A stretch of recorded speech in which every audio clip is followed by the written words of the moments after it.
UNESCO, known as historical organization, but it was originally created to prevent World War III. It was not born for history alone from the beginning. Well, in the 1900s, our humanity fought two big wars, World War I and World War II. World War I killed about 17 million people, and World War II killed much more, 56 million people. A total of 73 million people died in war. That was a really shocking result. So around the end of the World War II, many people thought this way. Oh, World War II is ending somehow, but maybe we can start World War III. Right, humanity might start another huge war like World War III. So they had to live in fear. But in this situation in 1945, various experts put their heads together and they agreed to create an international organization for true peace. That was UNESCO. The International Organization for Peace. It started with a union of 20 countries. For example, United States, Britain, France, Greece, India, Australia, Canada, and something like that. Well, this way in 1946, the first Director General and overall leader of UNESCO was a British biologist and writer, Julian Huxley.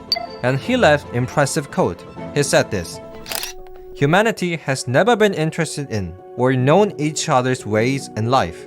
Therefore, so many people's hearts were full of doubt and distrust of each other, and that eventually led to a huge war." Yes, UNESCO tried to make world peace by understanding each other through various universal education and contributions. Well, people, there was no World War III until now in 2023, so UNESCO is doing quite well, we can say. Then why did UNESCO designate and manage World Heritage Sites like now? The cause was thanks to the NUBIA campaign. Have you ever heard of it, NUBIA campaign? It happened like this. When the king of Egypt was driven out and the president became a coup d'etat, there was President Nasser. He is the leader of the Arab world, a leader who made Egypt a great power again. This Nasser wanted to build a dam to control the water level of the Nile River in Egypt to prevent frequent flooding. Well, but if they build a dam on the Nile River, they have to make an artificial lake around the upper part of the Nile River.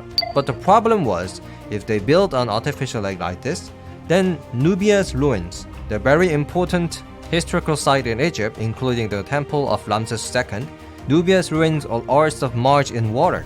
That was a big problem, right? So they had to choose for economic benefit them or keep Nubia's ruins intact with thousands of years of histories. Eventually, the Egyptian government made the following decision. This matter is not something we can decide by ourselves. Let's ask UNESCO for the answer. So in 1960, UNESCO held an official meeting on what to do with Nubia's ruins. They came to the following conclusion. Nubia's ruins in Egypt are precious treasures for humanity, but we cannot ignore the economic benefits of the Egyptian government either. So with UNESCO, we'll move Nubia's ruins to another place altogether.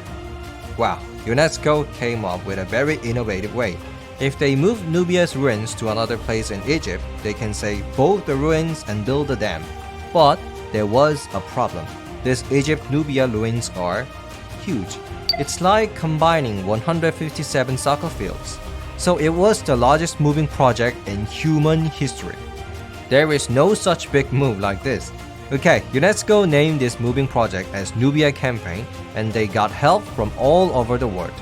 First of all, experts who could help with moving started applying from all over the world. At that time in 1960, $80 million was raised. Almost 50 countries participated. Well, there are about 200 countries in the world. Almost a quarter of the world participated in this campaign. World united. So this way, people from all over the world came together and started moving project for Nubia. It took 20 years in total, but this project was a great success in 1980. And with this Nubia campaign as an opportunity, UNESCO signed the World Heritage Convention. They declared that they would manage and protect the historically important heritage of humanity. So, there are things like UNESCO World Heritage Sites in 2023. As of 2023, a total of 1,121 World Heritage Sites are protected by UNESCO. This was the history of UNESCO, the keeper of human treasures. The end.